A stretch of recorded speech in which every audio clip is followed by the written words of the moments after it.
Assalamualaikum warahmatullahi wabarakatuh. Selamat pagi, salam sejahtera untuk kita semua.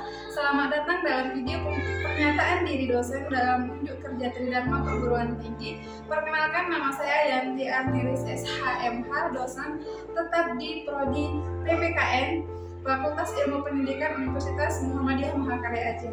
Di sini saya sebagai pengampu mata kuliah Hukum Dagang, di mana mata kuliah tersebut pada semester 5 berjumlah 2 SKS. Dalam pembelajaran mata kuliah ini saya berfokus pada penguatan pemahaman teoritis yang dikaitkan dengan kasus-kasus nyata agar mahasiswa mampu menerapkan konsep hukum dagang dalam konteks kewarganegaraan dan kehidupan masyarakat. Untuk selengkapnya dapat dilihat pada video pembelajaran berikut ini. Assalamualaikum warahmatullahi wabarakatuh. Waalaikumsalam warahmatullahi wabarakatuh. Selamat pagi anak-anak sekalian. Gimana? Sehat hari ini? Alhamdulillah sehat, Bu. Berarti semangat kan untuk kuliah pagi ini? Semangat. Udah tahu kuliah apa hari ini? Udah, Bu. Hukum dagang ya. Ini merupakan pertemuan kedua kita pada mata kuliah ini. Sebelum pertemuan kemarin kita sudah menyampaikan kontrak kuliah dari hukum dagang. Jadi di minggu lalu Ibu sudah menjelaskan rencana pembelajaran semesternya seperti apa, kita ulasnya kapan, UTS-nya kapan. Nah, itu sudah Ibu jelaskan di pertemuan pertama kemarin. Nah, hari ini Ibu akan melanjutkan di pertemuan kedua tentang hukum dagang, yaitu menyangkut pengertiannya, sumber hukumnya dari mana, ruang lingkup hukum dagang itu seperti apa. Nah, ini akan menjadi tujuan pembelajaran kita pada hari ini, ya. Semangat ya. Semangat. Oke, kita akan mulai perkuliahan hari ini. Nah, capaian pembelajaran hukum dagang hari ini itu di capaian MCPMK yang kedua, yaitu mahasiswa mampu menjelaskan perjanjian dagang dan usaha serta merefleksikan peran penting hukum dalam perkembangan ekonomi. Nah, di sini udah ada gambaran belum tentang hukum dagang itu seperti apa? Sudah, Bu. Oke, nanti kita akan lanjutkan. Nah, ini ada kata-kata nih yang menyangkut tentang hukum. Hukum sangatlah penting bagi kehidupan masyarakat karena hukum mengatur hubungan antara masyarakat yang satu dengan yang lain, tidak terkecuali mengatur hubungan antara anggota masyarakat dengan masyarakatnya. Ya kan, dari sini udah kita pahami bahwa hukum itu adalah alat untuk mengatur masyarakat. Ya kan? Dalam hal apa? Dalam hal kepentingan perseorangan atau kepentingan umum. Ya kan? Selanjutnya pengertian hukum. Sebelum kalian membaca nih dari pakar-pakar hukum yang di depan ini, ada yang tahu nggak sih hukum itu apa? Coba Topik. Kalau menurut saya sendiri, bukan hukum itu merupakan suatu aturan yang dibuat oleh pihak yang berwenang dengan tujuan untuk mengatur kehidupan masyarakat. Bagus, itu kepentingan menyangkut kepentingan umum kan? Artinya apa? Hukum itu dibentuk oleh lembaga-lembaga yang memiliki kewenangan dan kekuasaan. Nah, itu tujuannya apa? Untuk menertibkan kepentingan umum, ya kan? Coba ada lagi yang bisa mengartikan hukum itu apa? Coba ada? Ya, kita lanjutkan aja ke pakar-pakar ilmu hukum yang di depan. Ini namanya Pankan, Profesor Pankan. Apa kata beliau? Hukum adalah peraturan yang memiliki sifat memaksa. Ingat, sifat memaksa yang memang sengaja dibuat untuk mengatur. Jadi, di sini sudah jelas bahwa hukum itu bersifat memaksa. Bersifat memaksa, bersifat mengatur. Artinya apa? Kalau udah paksaan berarti kan harus. Artinya kalau kita melanggar hukum berarti kita bersedia untuk menerima sanksinya, ya kan? Karena dia bersifat memaksa. Nah, apa kata Utrecht? Hukum merupakan himpunan peraturan yang berisi tentang perintah serta larangan yang mengatur tata tertib di kehidupan masyarakat. Ingat, himpunan peraturan. Apa itu himpunan? Gabungan, benar, gabungan. Apa itu peraturan, himpunan peraturan itu apa? Kalian pernah dengar nggak? Ada namanya KUHP. Pernah dengar? Kitab Undang-Undang Hukum Perdata. Ada Kitab Undang-Undang Hukum Pidana. Nggak kalah juga, hukum dagang juga punya bukunya. Ada himpunan peraturannya. Apa namanya? Kitab Undang-Undang Hukum Dagang. Hukum dagang. Hukum Islam pun nggak kalah. Apa namanya hukum Islam? Ada namanya kompilasi hukum Islam. Nah, itu merupakan himpunan peraturan yang sudah dikodifikasikan, ya kan? Kodifikasi itu artinya peraturan itu dibentuk dalam suatu peraturan atau himpunan tadi. Ya, coba Muhtar Kusuma Arbanya apa katanya? Hukum merupakan keseluruhan kaidah dan asas yang mengatur pergaulan hidup. Nah, ini yang menarik. Ini pergaulan hidup katanya. Kita bergaul nggak? Ya bergaul di kehidupan keluarga sama orang tua, ya kan? Pertemanan seperti apa? Artinya apa? Segala aspek kehidupan baik keluarga, pertemanan, ya kan, lingkungan sosial lainnya harus memenuhi aspek hidup tadi. Apa? Yang bersifat memaksa, yang bersifat mengatur. Itu tujuan hukum. Oke, selanjutnya kan kita hukum dagang itu ada dua kata nih, ada hukum, ada dagang. Oke, hukumnya udah lewat, udah kita tahu nih artinya hukum itu apa. Sekarang hukum dagangnya. Dagang apa dagang? Jualan beli, ada kredit, ada kreditor, ada debitornya, ya kan? Ada pihak produksinya juga gitu. Nah, apa menurut Munir Fuadi? Nah, ini merupakan ahli-ahli hukum juga. Coba, apa kata Munir Fuadi? Hukum dagang merupakan suatu perangkat atau kaidah hukum termasuk upaya penegakannya yang mengatur mengenai tata cara pelaksanaan urusan aktivitas dagang, industri atau keuangan yang dihubungkan dengan produksi atau pertukaran barang atau jasa. Udah terbuka nih kira-kira kan? Iya, Bu. Mengatur tentang apa? Tentang produksi, tentang jual beli, ya kan? Oke, selanjutnya Kansil, hukum dagang adalah hukum yang menghubungkan hukum antara manusia dan badan hukum satu sama lain dalam lapangan perdagangan. Masih ingat nggak teori atau materi tentang pengantar ilmu hukum? Siapa aja yang menjadi subjek hukum? Manusia dan badan hukum. Oleh karena itu, badan hukum merupakan salah satu subjek hukum dagang juga, ya kan? Karena apa? Badan hukum pun bisa merangkap sebagai subjek hukum. Artinya, badan hukum bisa membeli tanah, badan hukum bisa memiliki mobil, badan hukum bisa memiliki harta kekayaan juga yang terpisah antara manusianya dengan badan hukum. Contohnya, PT Pertamina itu badan hukum atau manusia? Badan hukum. Pertamina punya tanah nggak? Punya. Mobil punya nggak? Punya. Banyak mobil Pertamina kan? Nah, itu merupakan subjek hukum juga. Artinya berbeda kekayaan antara subjek hukum manusia dan badan hukum. Oke, kita bandingkan lagi dengan Purwosudipto. Hukum dagang adalah hukum perikatan yang timbul khusus dari lapangan hukum perusahaan. Berbeda lagi hukum perusahaan. Di perusahaan itu ada apa aja sih? Apakah perusahaan itu misalnya Taufik nih punya perusahaan, apakah perusahaan itu memang punya Taufik seutuhnya? Enggak. Yang Ibu katakan tadi ada badan hukum. Di sana ada apa aja? Ada pemegang sahamnya, ada komisarisnya, ada direkturnya. Nah, itu dibahas dalam hukum dagang. Nah, kesimpulannya apa? Hukum dagang adalah hukum yang mengatur tingkah laku manusia yang turut melakukan perdagangan dalam usaha memperoleh keuntungan. Jadi Ibu tanya nih sama kalian, kalau kalian mau beli sesuatu atau dikatakan baju lah, kalian udah suka, kalian udah menawarkan dengan harga kalian, penjual juga sudah menjual dengan harga yang mereka yang sudah disepakati, apakah itu praktek hukum dagang? Iya. Kan ada penjual, ada pembeli. Ya, berarti udah paham-paham ya tentang hukum dagang ya. Oke, masih semangat? Masih. Kita lanjutkan kan nih? Lanjut. Oke. Ya kan, untuk kepastian hukum. Kita pernah nggak membeli sesuatu di e-commerce itu tentang misalnya kita beli baju, ya kan? Kita udah suka nih dengan fotonya, tetapi kita sudah mengeluarkan uang juga, ya kan? Ongkirnya juga sudah kita bayarkan, tetapi faktanya pas barangnya datang di luar ekspektasi. Bisa jadi lebih bagus, bisa jadi lebih buruk. Kalau lebih bagus kan kita ya senang-senang aja gitu kan.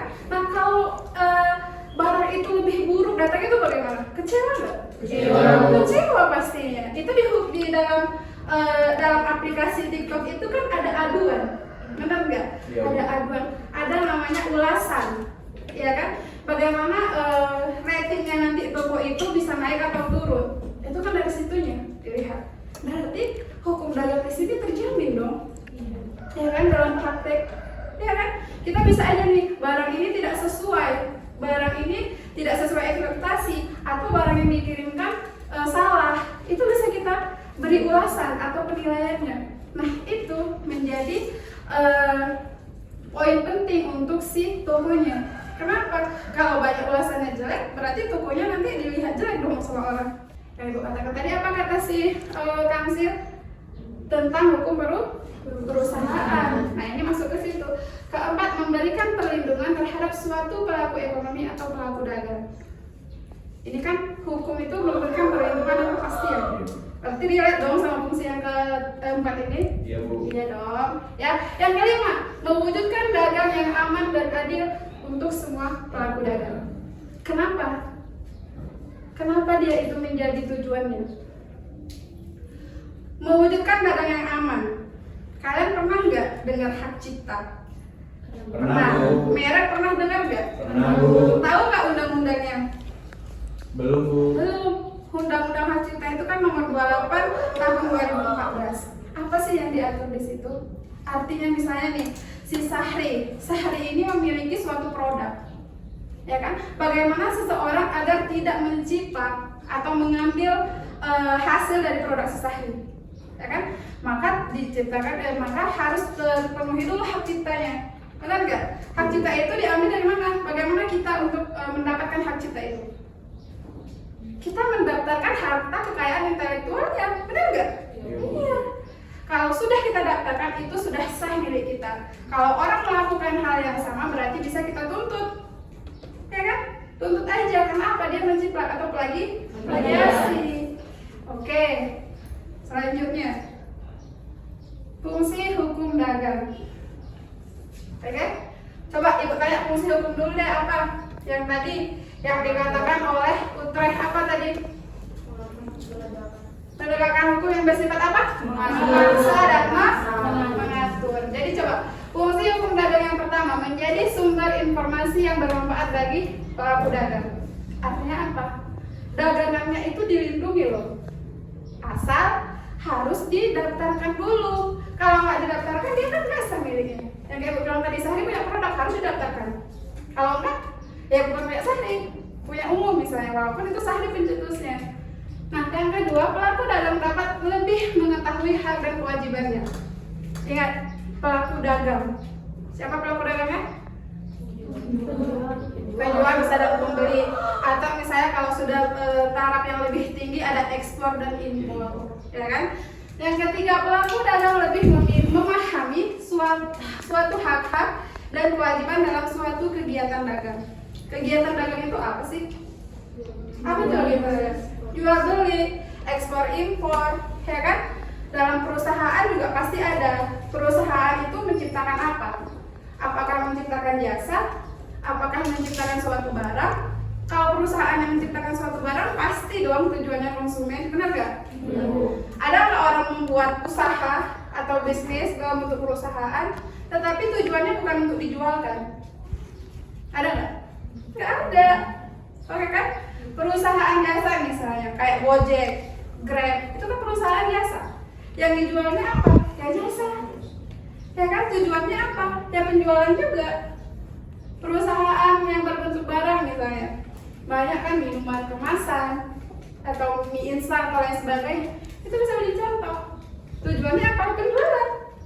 Nah, tujuan penjualannya apa? Untuk meningkatkan ekonomi juga, ya kan? Maka itu harus dibungkus, harus dilindungi oleh hukum dagang tadi, ya kan? Karena supaya apa? Supaya hak cipta, merek, paten itu terlindungi. Paham? Oke. Yang keempat, semangat. Ayo. Semangat. Yang keempat ada terwujudnya sikap dan perilaku dagang atau kegiatan dagang yang adil, jujur, wajar, sehat dan dinamis. Kenapa? Kalau udah ada hukumnya yang bersifat memaksa tadi, pasti orang takut untuk melakukan sesuatu. Karena itu remnya. Benar nggak? Benar. Iya. Kalau udah mengatur tentang hukum, pasti orang takut. Ya, contohnya apa? Plagiasi, ya kan? Contohnya apalagi merek tadi. Kalian pernah dengar nggak kasus Ruben Onsu Iya Bu. dan Benny Sujono? Pernah nggak? Pernah dengar kan? Bensunya itu hanya kata bensu, benar nggak? Bensu orang kalau misalnya dia artis, jadi familiarnya Ruben Onsu, ya kan? Tetapi ada juga di sini orang di luar bukan artis, Benny Sujono, ya kan?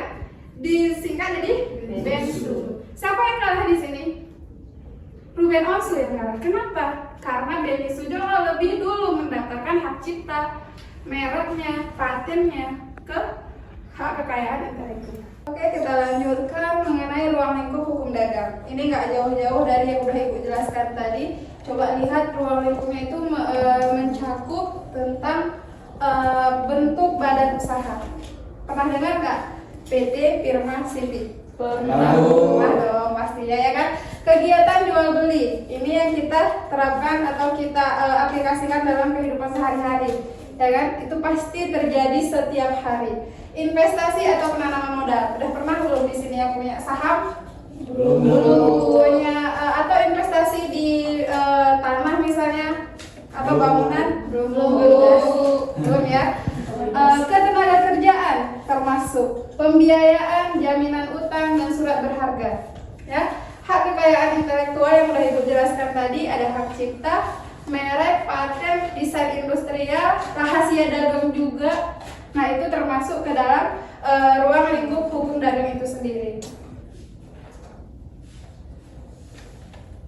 Nah, dari sini sudah lebih terang lagi nggak pengetahuan kita nih? Lebih terang, udah tahu nih mana aja sih yang dikatakan hukum dagang itu, apa aja sih materi yang di dalamnya. Formil itu bisa dikatakan praktek pengadilannya seperti apa. Oh, ternyata ada kasusnya hak cipta. Bagaimana proses pelaksanaan pengadilannya? Nah, itu dikatakan hukum, sumber hukum formil. Artinya apa? Misalnya jurisprudensi. Jurisprudensi itu kan merupakan hasil dari putusan pengadilan, ya kan? Jadi jurisprudensi itu bisa juga digunakan terhadap kasus lain yang sama. Itu bisa menjadi sumber hukumnya. Oke, sumber hukum dagang. Gimana nih? Ada yang Ibu masih ingat yang Ibu katakan di awal tadi? Sumber hukum dagang itu apa? Ada yang sudah dikodifikasikan tadi. Apa? Kitab Undang-Undang Hukum Perdata, Kitab Undang-Undang Hukum Pidana, Kitab Undang-Undang Hukum Dagang. Nah, itu menjadi sumber hukumnya. Nah, selanjutnya, sejarahnya. Kita udah berbicara hukum, tentang hukum, pengertiannya udah kita tahu. Pasti ada dong pertanyaan dari kita, dari mana asalnya kok tiba-tiba di Indonesia ada? Ya kan? Coba kita lihat sejarah hukum dagang ini mencakup keseluruhan dulu di seluruh dunia. Coba kita lihat. Tahun 1000 sampai 1500. Berarti dari tahun 1000 ke 1500 itu 500 tahun ya. Memakai perdagangan mulai berkembang di wilayah Italia. Berarti pakar-pakar ilmu hukum itu sudah sepakat nih, ternyata hukum dagang itu mulai ada di Italia. Nah, selanjutnya tahun 1673 sampai 1681 Keluar Menteri Keuangan Masa Pemerintahan Raja Louis yang ke-14 di Perancis membuat kodifikasi di bidang hukum dagang. Nah, menariknya di sini apa? Kodifikasi. Artinya apa? Udah ada bentuk hukumnya, udah ada peraturannya, benar nggak? Benar Bu. Ya, berarti ada perkembangan setelah sekian tahun, ya kan? Tahun 1807, Napoleon yang memerintahkan kodifikasi di bidang hukum perdata dan dikenal dengan Code de Commerce, dan Code de Commerce itu berisi kodifikasi hukum dagang juga yang di sini tadi, ya kan? Nah, di sini masih disamakan antara Kitab Undang-Undang Hukum Dagang dengan Kitab Undang-Undang Hukum Perdata. Nah, di sini, oke, kita lanjut di sejarah KUHD di Indonesia, hukum dagang. Kapan kita mulai memakai hukum dagang itu sendiri? Kita dijajah oleh siapa? Belanda. Kita memakai produk hukum dari mana? Belanda. Ya kan, kita mengenal KUHD Dari Belanda. Kita mengenal kitab undang-undang hukum pidana dari Belanda. Kenapa dari Belanda? Karena kita dijajah oleh Belanda, ya kan? Pas masa merdeka Indonesia itu belum bisa membuat hukum sendiri. Artinya apa? Harus memakai dulu nih, kita pinjam hukum KUHD. KUHD dari yang sejarah yang tadi, asal usulnya. Coba kita lihat. Kode sipil itu kitab undang-undang hukum perdata. Digunakan di Belanda. Awalnya 1807 sampai 1838 digunakan di Belanda. Berarti apa? Bisa saja Raja Napoleon tadi menjajah Belanda. Oleh karena itu bukunya atau turunan dari KUHD ini lengket di Belanda, ya kan? Selanjutnya tahun 1848 Belanda menjajah Indonesia hingga berlakulah WPK, itu kitab undang-undang hukum dagang. Nah, udah mulai? Udah mulai nih masuk ke Indonesia, tahun segini udah masuk Indonesia. Selanjutnya 1945 setelah Indonesia merdeka, KUH Perdata dan KUH Dagang Binatang tetap berlaku untuk mengisi kekosongan hukum. Artinya apa? Kita belum bisa membentuk atau mengkodifikasikan hukum tadi. Oleh karena itu kita memakai hukum Belanda yang diturunkan oleh Belanda yang masuk pada tahun 1848. Paham? Paham. Berarti sampai saat ini kita masih pakai itu. Berapa tahun kita merdeka? Ya kita masih pakai hukum kitab undang-undang hukum dagang, walaupun banyak peraturan-peraturan yang sudah dihapuskan. Atau kenapa? Karena tidak sesuai lagi dengan perkembangan Indonesia saat ini. Oke.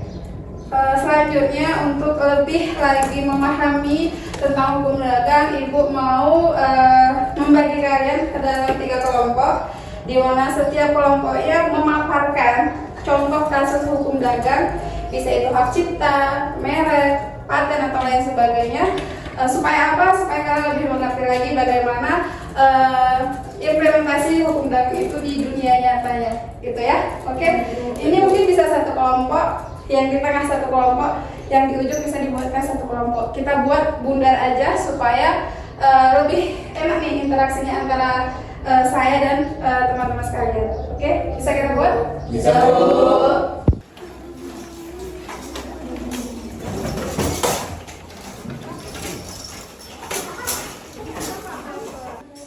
Ke belakang lagi.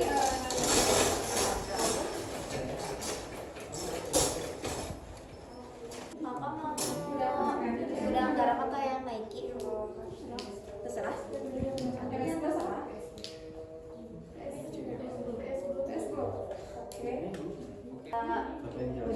Gudang garam. Dia udah ada namanya gudang baru. Oh, dengan model yang sama. Sama gudang baru. Jadi tentu ada perusahaan juga namanya gudang baru. Apanya yang sama? Gimana, udah selesai semuanya? Udah ya. Coba perwakilan dari kelompok 1, Ibu siapa yang mewakili untuk menjelaskan? Aku. Coba Seti, coba jelaskan Seti. Boleh berdiri? Aku berdiri di sini ya, Bu. Jadi kalau dari kelompok kita tuh ngambil kasusnya ada di kasusnya perusahaan gudang garam sama perusahaan gudang baru. Jadi di sini tuh gudang garam nuntut perusahaan gudang baru dengan alasan kalau misalkan takut nih kalau misalkan konsumen ini bakalan terkecoh kan sama gudang, terus sama rokok juga. Dan itu dituntut sama gudang garam pada tahun 2021. Alasannya karena pertama namanya mirip, yang kedua terkecoh nih, takut konsumen terkecoh, yang ketiga ada alasan internal kalau misalkan gudang baru itu pas daftarin mereknya ada itikat-itikat yang kurang baik gitu juga. Untuk plagiasi gitu ya? Ya, terus akhirnya di 2022 gudang garam menang, dan akhirnya di 2024 gudang baru ganti nama jadi namanya Galang Baru. Galang. Ya. Dengan konsep yang sama juga? Sedikit tapi nggak tahu sih, Bu. Oke, itu bisa dijadikan contoh kayak Ibu bilang tadi geprek bensu yang dipermasalahkan kan hanya bensunya aja, ya kan? Bensunya aja ada yang mengatasnamakan itu Ruben Onsu, ada yang mengatasnamakan itu Benny Sujono, tapi yang menangnya Benny Sujono. Kenapa? Karena dia yang pertama sekali, ya kan? Jadi di haki itu ada namanya first file. Jadi siapa yang mendaftarkan duluan, nah itu yang memiliki hak untuk kekayaan intelektualnya. Oke, kelompok 1 bagus, beri tepuk tangan dulu. Oke, untuk kelompok 2 siapa yang bisa presentasikan contoh kasusnya? Coba Yulis Tiana Dewi. Baik, jadi di sini kami ambil kasus dari kasus sengketa merek dagang, yaitu dari MS Glow dan PS Glow. Ya Bu, yang mana MS Glow itu dipimpin oleh Sandi Purnamasari dan Gilang Widya Purnama.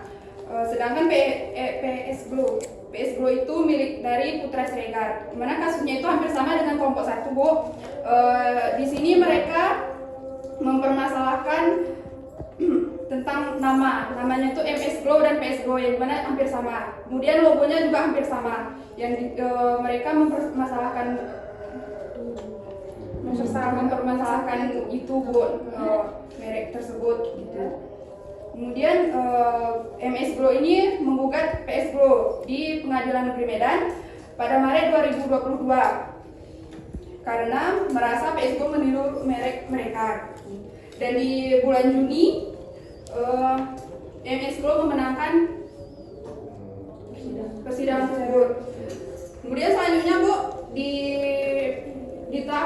April 2022 PS Glow menggugat kembali di Pengadilan Negeri Surabaya dan akhirnya PS Glow memenangkan putusan pada Juli 2022. Berarti di sini ada banding ya. Yang pertamanya dimenangkan oleh MS Glow karena terindikasi bahwa di situ ada kemiripan. Sebenarnya kalau dalam segi undang-undangnya kalau hanya mirip tapi tidak sama itu kan berarti berbeda, ya kan? Tapi di sini PS Glow melakukan banding kembali dan memenangkan itu. Nah sekarang berarti statusnya MS Glow itu dan PS Glow itu masih ada atau tidak? Masih ada ya, sekarang masih ada Bu. Oke. Cuman MS Glow kan diminta denda kayak Bu. Ya. Kemudian diminta memberhentikan produknya yang sama. Oh ya, jadi digantikan Ya. mungkin packaging yang berbeda atau mungkin namanya.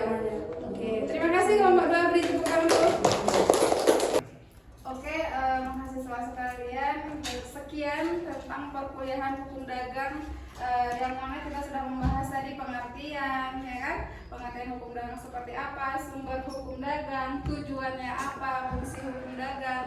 Nah, harapan saya kalian bisa lebih memahami lagi dan mengimplementasikan nilai-nilai hukum dagang itu di luar. Artinya apa? Kalian sudah paham, kalian sudah tahu nih mana yang baik dalam hukum dagang, mana yang tidak. Oke, mungkin untuk menutup perkuliahan ini Ibu akan memberikan sedikit tugas yang mana kalian akan diwajibkan untuk mengumpulkannya di minggu depan. Ini tugasnya individu saja.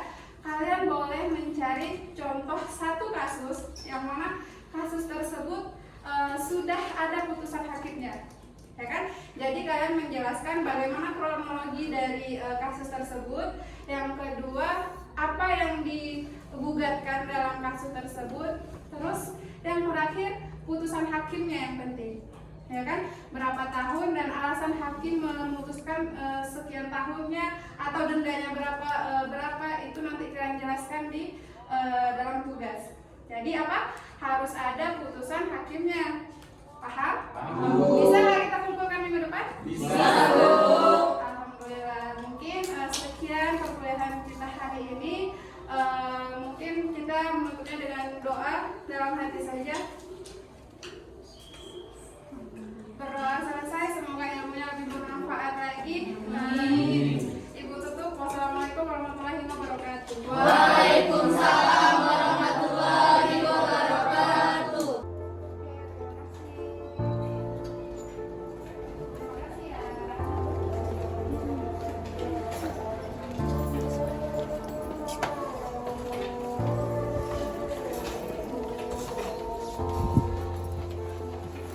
Makasih banyak Ibu.